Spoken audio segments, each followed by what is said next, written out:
ముఖ్యమంత్రి భాష మార్చుకోవాలంటూ మాజీ మంత్రి తలసాని శ్రీనివాస్ యాదవ్ హితవు పలికారు. తమకు కూడా బూతులు ఎక్కువే వస్తాయని, కానీ సంస్కారం అడ్డొస్తుందన్నారు. సీఎం హోదాకు తగినట్లు హోందాగా నడుచుకోవాలన్నారు. మంచి పనులు చేసి ప్రజల మన్ననలను పొందాలని తలసాని సూచించారు. ప్రాపర్గా లేదు అని చెప్పేసి మనం డేమని చెప్పినాం, కౌన్సిల్లో కూడా చెప్పినాం. వాళ్ళు హరీబరీగా ఎందుకు చేస్తున్నారో మనకైతే అర్థం అయ్యే పరిస్థితి లేదు. మోండా మార్కెట్ తీసుకుపోయి మల్కాజిగిరిలో కలుపుతాడు, ప్రకాష్ నగర్ తీసుకుపోయి మల్కాజిగిరిలో కలుపుతాడు. అసలు ఎక్కడ పోతుండ్రు ఏంది?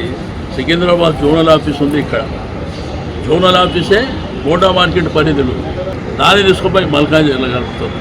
కాబట్టి మీ హరీబరీ ఏందో, మీ కుదురపాట్లు ఏందో, మీ లెక్కలేదో, మీ పత్రాలు ఏందో ఎవరికి అర్థమవుతుంది. ఎట్లా అయిపోయిందంటే ఇక మా రాజ్యం ఉన్నది మా ఇష్టం ఉన్నట్టు చేసుకుంటాం. బట్ ఇది ఏంటంటే కొన్ని రోజుల పాటు నడుస్తుంది ఏదైనా. బట్ మళ్ళీ సందర్భం వచ్చిందనుకో ఇదే ప్రజలు పడ్డకేసి కొడతారు. అది గుర్తుంచుకోవాలి. ఇప్పుడు ఆ ఎంఆర్ఓ గారిని అడగండి, వాళ్ళు ఏమడుగుతారు అడగండి. సార్ ఖాళీ మీరు చెక్ ఒకటి ఇచ్చిపోతున్నారు, మరి తులం బంగారం ఏదని అడుగుతారు. మేము చెప్పింది కాదు. ఆ 2000 పెన్షన్ 4000 ఇస్తామన్నారు, వికలాంగులు 3000 6000 ఇస్తామన్నారు. ఒక ఆమె భర్త చనిపోయి 8 సంవత్సరాలు అవుతుందంట, కొత్త పెన్షన్ ఎప్పుడు వస్తుందంట.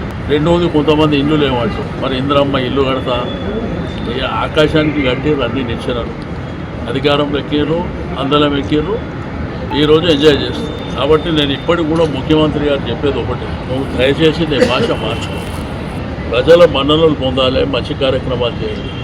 భాష ఏంది? ఇప్పుడు గలీజ్ మాటలు మాట్లాడాలని నీకు ఒప్పుకుంటూ వస్తాయి. మా దగ్గర మోండా మార్కెట్లో తీసుకోపోతే ఒకసారి ముఖ్యమంత్రి బూతు మాటలు ఎట్లా నేర్పిస్తారో నేర్పిస్తారు.